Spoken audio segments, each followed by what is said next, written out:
The ongoing escalation in the Middle East following strikes by the United States and Israel on Iran and consequent Iranian retaliation has triggered widespread disruptions in global air travel. Major Gulf airspaces, including those over the UAE, Qatar, and other regional states, have been closed or heavily restricted, forcing airlines to cancel and suspend thousands of flights and stranding hundreds of thousands of passengers.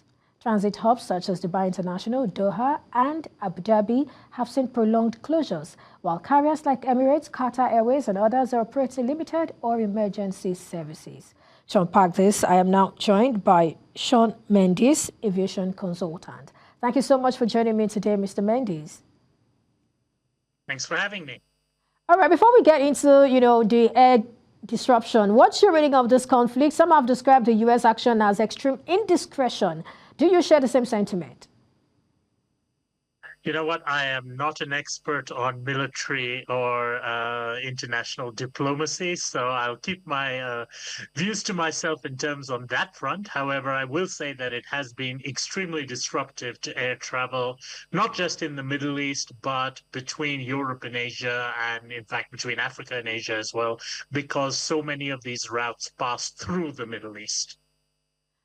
Now that you have started, I would like us to look at how this has affected global trade and travel since it started, especially air travel. You've talked about, how it has affected some places, but I would like you to also mirror in on major airline routes that have been most affected by this, the significance, and of course, how airlines are responding.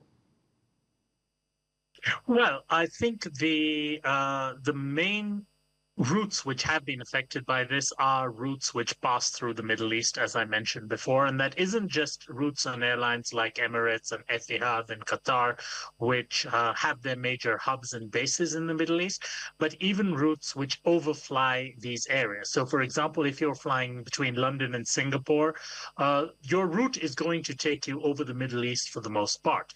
And this has actually been exacerbated by the fact that there's existing airspace closures in Ukraine because of the conflict over there. There has been existing airspace restrictions over places like Syria and so forth. And also a number of European carriers are banned from flying over Russia. So right now, effectively, to get between Europe and Asia, there are only two narrow corridors. One is to fly over Turkey and then over Georgia, Uzbekistan, Turkmenistan, Afghanistan, Pakistan, down parallel to the Himalayas over India and into Asia. And the second corridor is to go south of Israel, so go over Egypt and then across southern Saudi Arabia into Oman. So north of Yemen, where there's another conflict, and south of where this conflict is effectively happening along the Persian Gulf coast. So, this has led to significant restrictions, a number of flight cancellations, and of course, an enhanced sense of precaution, which even airlines who are choosing to operate through these narrow corridors obviously have to be on alert, because it is possible for this conflict to spread into a wider zone than we're currently seeing. And that is scary. If you ask me, I hope that does not happen. But then what I would like you to speak to this. How much of global trade do you think has been disrupted as a result of suspended or reduced flights in comparison to what we're seeing in shipping, marine disruptions and all that?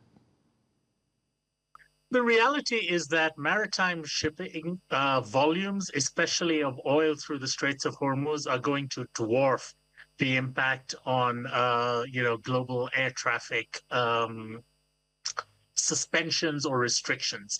Air cargo through the Middle East is very easily shifted. The Middle East itself is not usually a major exporter of air cargo. It is a transit hub. So, for example, of goods coming from China to Africa via Dubai or Doha or similar.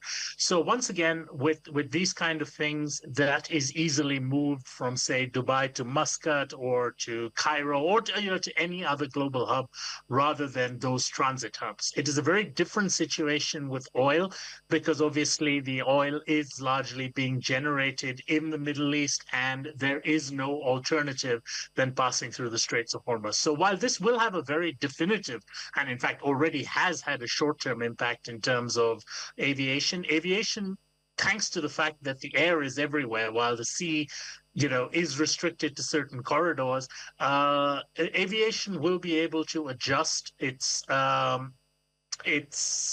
hubs, its routings, and so forth.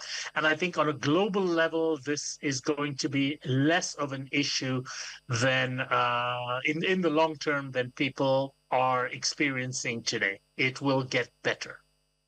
Some would ask, why would Iran be targeting places and flashpoints other than the U.S.? Well, the reality is that the US are launching a lot of these strikes from bases in these countries in the Middle East. So, for example, in the UAE, they have two air bases there. There's Al Dhafra Air Base near Abu Dhabi and Al Minhad Air Base near Dubai, which are effectively where a lot of the US support for these airstrikes is coming from. So, Iran's argument is that this makes those places legitimate targets.